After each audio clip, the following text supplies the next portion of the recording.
Hello, welcome to another episode of the Wilson Podcast Show. Elijah Wilson is my name. Today we shall be discussing causes of educational decline in Nigeria. A study conducted in Nigeria to gauge quality of education found that corruption, lack of integrity, lack of qualified teachers, and poor remuneration of teachers were some of the major causes of declining of quality education in Nigeria. In most of our tertiary institutions, lecturers and staff members turn their faces the other way to award arbitrary scores marks to students who did not attend lectures and to those who attend lectures and failed. Let me take you back a bit. In 1958, Mr. Chinua Achebe was 26 years old when he wrote the book Things Fall Apart. Now we live in a generation of youth that can't even string words together to form a simple sentence. So it will be fair for me to say that indeed things has fallen apart. So to make sense of this discussion with me is Mr. Amayo Emmanuel. So Mr. Emmanuel, thank you for joining me today on the second episode of the Wilson's Podcast Show. I believe you must have heard the topic we are about discussing about. So, Mr. Emmanuel, in recent time, both our youth and adults alike, they probably believe that having to go to tertiary institution, the whole educational system as a whole is more or less like a scam. The street world is gaining more and more momentum that education is a scam, which is a street anthem.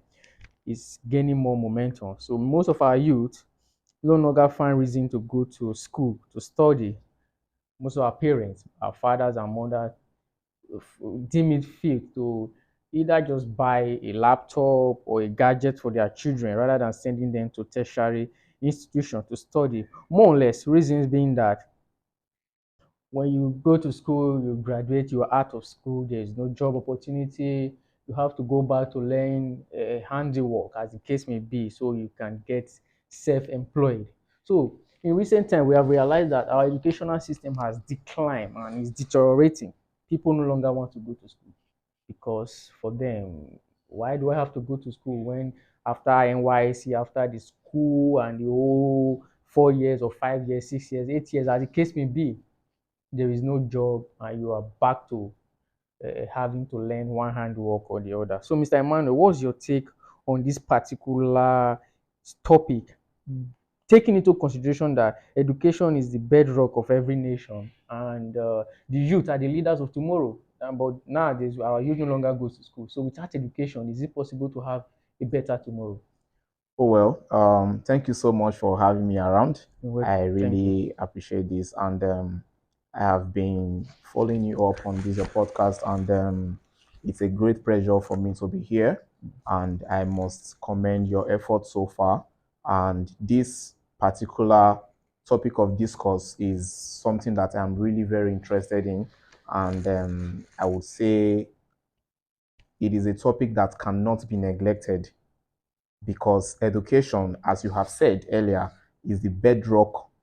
Is what holds the society. Without education, the society cannot stand. Without education, there is no moving forward in the society.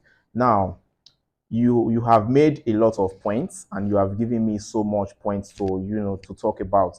I would say that what I see personally in this particular discourse is that people, or let me just say youth these days, do not really know the reason why they want to be educated.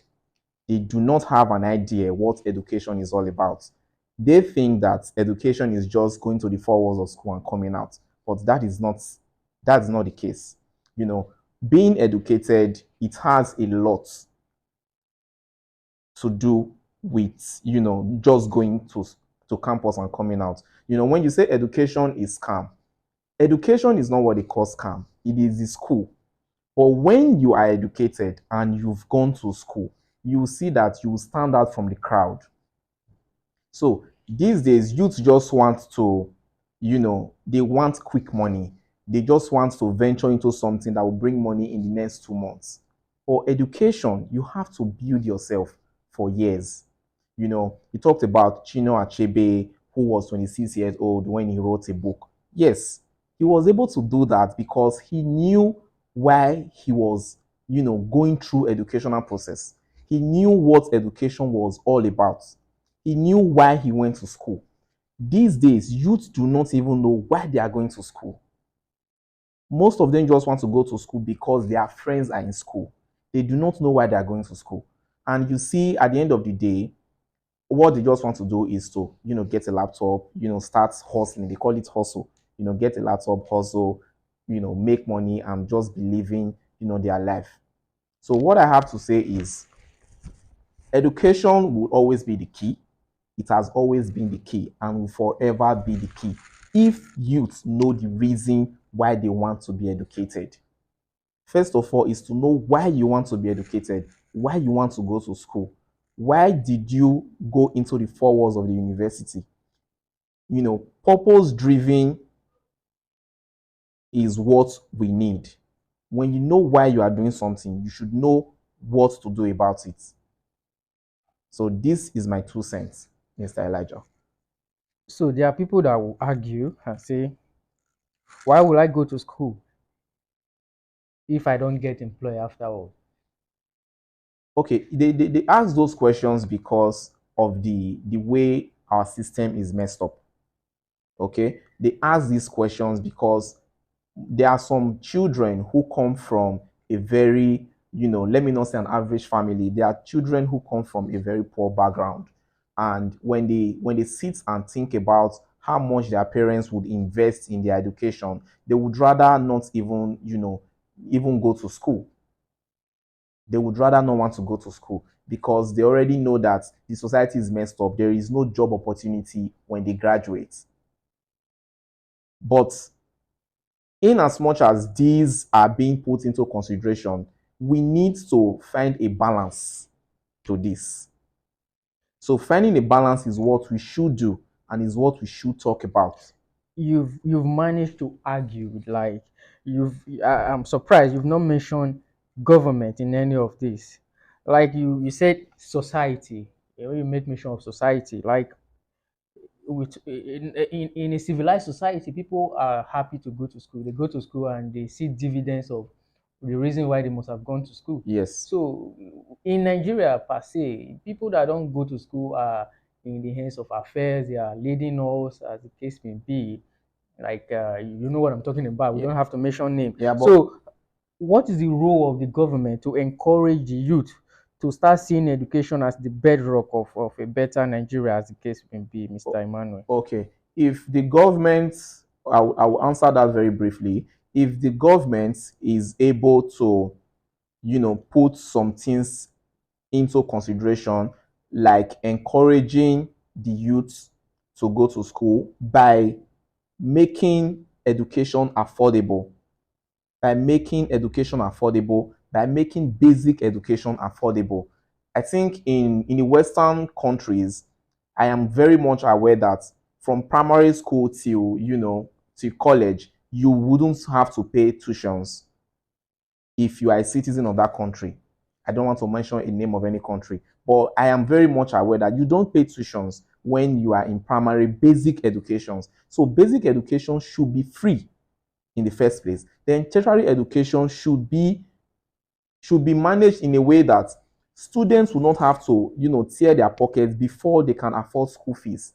I'm very much aware of students who cannot afford school fees, and before they would able to graduate, some would drop out from university. So if the government can make education affordable, if the government can make education more accessible to the youth, I think that in a long way, education would not be a scam,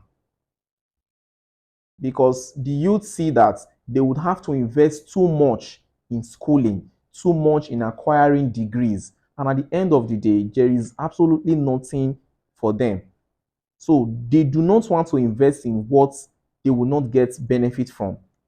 So the government should put things in place, make sure education is affordable for everyone, for the middle class, for the poor, for the rich. So it won't be that it's only the rich that can afford basic education, tertiary education in Nigeria. In summary, Mr. Emmanuel, what's the difference between an educated man that is unemployed, a man that is an educated man but is unemployed, and a man that is not educated that is well employed and living well? Oh, well, when you talk about being educated and not being employed, and being employed and not being educated, there is a thin line between both of them. And I'm sorry to say, if you are educated and you are not employed, I would question your education. I would. If you are educated and you are not employed, I would question your education, because most of the time the government do not have to employ you. That is why we have self-employed. So if you are educated, you have gone through the four walls of school and you allow the university to pass through you while you pass through the university, you should be employed in one way or another. What are the modalities on ground for you to be able to self-employ yourself? Okay, well, to be self-employed in Nigeria, I think we are using Nigeria as a case study in this discourse. To be self-employed in Nigeria, you should be able to put yourself out there. I'm not talking about you. I'm talking about the modalities on ground. What have the government put on ground for you to be self-employed? I can't self-employ myself when there is no light. I can't self-employ myself when there is no accessibility. I can't drive to where I want to trade or whatever I want to do. I can't. There are people, there are youth in Nigeria that wants to work, that Yes. want to self-employ themselves, just as you have rightly said. Yes, Mr. Wilson, that is the downside. But let's look at the bright side. In as much as these things are not put in place, in as much as these things are not available, we cannot say because they are not available, the government have not provided for us, let's just fold our arms and not do anything. You understand? So what I think is the modalities are not there. Yes, the modalities are not there, but then let's look at the brighter side. If you can, get something up for yourself to do after being educated, I think people would want to pay you for your services. And when you get people to pay you for what you can do, what you can offer, the services you render, when you get people to pay you for what you can do in the society, I believe from there you would be employed. This is about providing services. This is about being important in the society. If you are not providing any services, I do not think, even when the government provide all the modalities or whatever it is called, I do not think that you can also be employed. So what you are trying to say, you have to be educated to even be able to self-employ yourself. Yes, if you must employ yourself, you have to be educated. And you know that education is not only acquired in school. There is formal education and there is informal education. So if you are educated formally, then you should be looking at formal employment. If you are informally educated, obviously what you get is informal employment. So for an instance, if Mr. John went to a technical school where he just learned how to make shoes, how to make bags, that is an informal education. So if you are educated informally, obviously when you come out, you want to make shoes for people and they want to pay you for them, pay for your services rather. So, and if you have gone to the four walls of school, you've gotten your master's degree, you've done your PhD, then you can start, looking for teaching jobs. You can start looking how to, lecture in universities, in colleges, and all whatnot. So this is, there are chances of you being employed if you are educated, being informal or being, informal. You get. So that is, what I have to say. So in the long share, you are trying to say education is a necessity, whatever it is, being it formal or informal. Yeah, education has been a necessity from time immemorial and will always be a necessity. I doubt if anyone can survive without education. Formal education, informal education. I think without education, a man is dead, a walking dead. So we all have to be educated, but let's know the education we are talking about. If it is formal, if it is informal. So when an individual say, I am educated, so you have to ask him or her, are you formally educated or you are informal educated, so that you know what to do with that individual at that time. Thank you very much, Mr. Emmanuel Amayo, for joining us on today's podcast. Thank you so much, Thank you Mr. very Wilson. much. So before you leave, I would like you to please somehow try to convince our viewer that they should continue to believe in education as the bedrock of the nation and don't give up. Well, I for one, I would say that you have to, you have no choice but to believe in education. You have no choice. It is the only way to survive. I do not think the great men in this country survived or are surviving without education. Name it.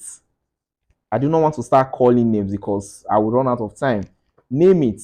Every responsible person, every responsible man, everyone you know that are doing well in the society, reputable men that are doing well in the society, they are not illiterates, whether formal or informal literates. They are not illiterate. So you have to be literate in everything that you are doing, being it formal or informal. So education is the key and will always be the key. Do not wait for the government. Yeah, governments are not doing what they ought to do. Governments are not doing what they ought to do because education system in Nigeria is so bad that it is not encouraging. I must say, it is so bad that it is not encouraging. School fees is on the high side, cost of living for students is on the high side, accommodation and all of it. But if you look at the brighter side, you would want to give yourself that great gift. It is a gift that every individual should gift his or herself. If your parents cannot gift to you, you try as much as possible to gift it to yourself, because at the end of the day, you will be proud that you are educated. And the government has a lot to put in place to make sure education in Nigeria would not be a thing of the past, will not be a thing that will be talked down on. Because I know a lot of people who are educated and poor, who are educated and wretched, who are educated and has absolutely nothing to write home about. It is not supposed to be so. In a working system, you are supposed to be working while even going to school. You're supposed to be earning even while going to school. But because of the way the system is, it is not so. But let's not look at that side. Let's look at the brighter side. Let's know what we are doing. And with that, I think that, at the end of the day, we'll all, be happy and, joyful. Thank you very much. You're So welcome. thank you very much, Mr. Emmanuel. Thank you once again. You're So welcome. viewers, you have heard from Mr. Emmanuel. So wherever you think about education, you can drop your comment on the comment section. For me, education is an integral part of every human. Without education, you are as good as dead. My name is Elijah Wilson, and this is Emmanuel Amayo. Thank you. Thank you so much for having me. All right.